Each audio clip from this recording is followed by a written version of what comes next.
大家好，我是小赵。如果你是养精修神，或者那种被养精，可以关注我，每天为你分享养精经验。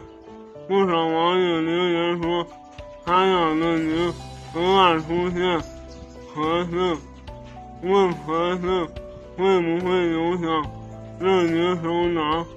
今天我们就说一说热精咳嗽有要预防以及出现咳嗽以后的治疗方法。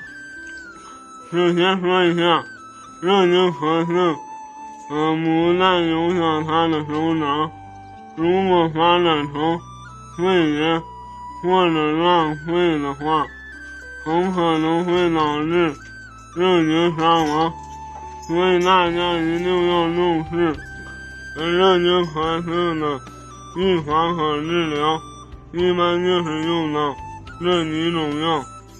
下面是预防的甘草可利、清肺止咳散和去离跑虚抑混剂。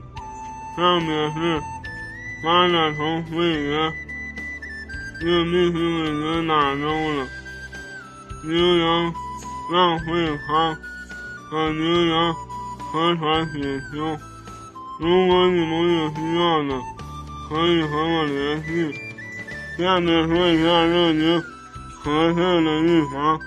在天气干燥也容易出现咳嗽的春秋两季，在给它饮水的时候，可以适量添加清肺止咳散或者是活牡蛎黄粉，也可以在给它喂料的时候添加甘草可利。这些药物对热精咳嗽都具有一定的疗效，量小预防，量大也能治疗。有病治病，没病预防，防患于未然。如果热精出现严重咳嗽，那就有可能已经发展成肺炎了。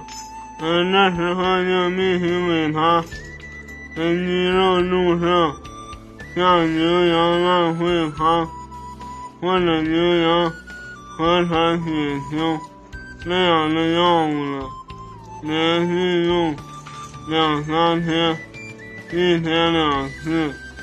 如果还不见好的话，就晚酒淘汰处理掉，以免伤亡导致更严重的损失。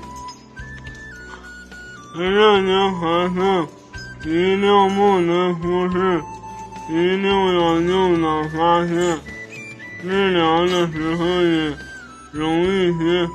如果让它发展成肺炎，治疗起来就困难了。好了，今天的视频就到这里吧。如果你们有什么养精方面的问题，欢迎下方留言评论。